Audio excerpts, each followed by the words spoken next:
अस्सलाम वालेकुम पाकिस्तान। कल पाकिस्तान की तारीख का एक बहुत अहम दिन है और हमें कल निकल कर सबको ये बताना है कि हमें गुलामी नामंजूर है। अभी तक जो ये लोग सोच रहे हैं कि हमें कल निकलना चाहिए या नहीं निकलना चाहिए, उनसे मेरे कुछ सवाल हैं। क्या आप अपने बच्चों के लिए एक ऐसा पाकिस्तान छोड़ना चाहते हैं जहाँ पे अरशद शरीफ जैसे सच्चे आदमी को सिर्फ आवाज़ उठाने की वजह से कत्ल कर दिया जाए, शहीद कर दिया जाए?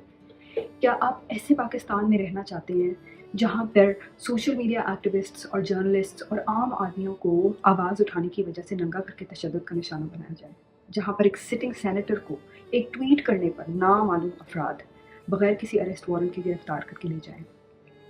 जहाँ पर एक फॉर्मर प्राइम मिनिस्टर अपने खिलाफ होने वाले कत्ल के मुजरमों के खिलाफ एफआईआर तक ना दर्ज करा सके, तो हम तो कीड़े मकोड़े हैं। जहाँ पर आयन और कानून की कोई वक़्त ही नहीं है, जहाँ पर चादर और चारदीवारी का कोई तकद्दुस नहीं है और जब चाहे जो मर्ज़ी आकर हमारे घर में घुसे और हमें हरासा करे, जहाँ पे वज़ीर आज़म हमारे मुल्क के फ़ैसले करने के लिए लंदन और दुबई चला जाए और बंद कमरों में हमारे बच्चों के मुस्तक़बिल का फ़ैसला करे,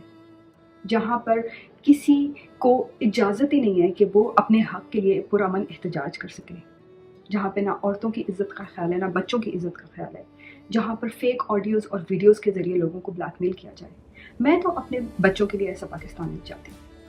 इसीलिए अगर आप भी नहीं चाहते तो कल निकलें और इमरान खान का साथ दें, क्योंकि वो हम अपनी जंग नहीं लड़ रहा, वो हमारे बच्चों के मुस्तक़बिल की जंग लड़ रहा है। ऐसा पाकिस्तान जहाँ पे आइन और कानून का एहतराम हो और जहाँ पे अवाम को ताकत का सरचश्मा समझा जाए, ना कि चंद ख़ानदानों को जो बंद दरवाज़ों के पीछे हमारे मुस्तक़बिल का फ़ैसला करते हैं।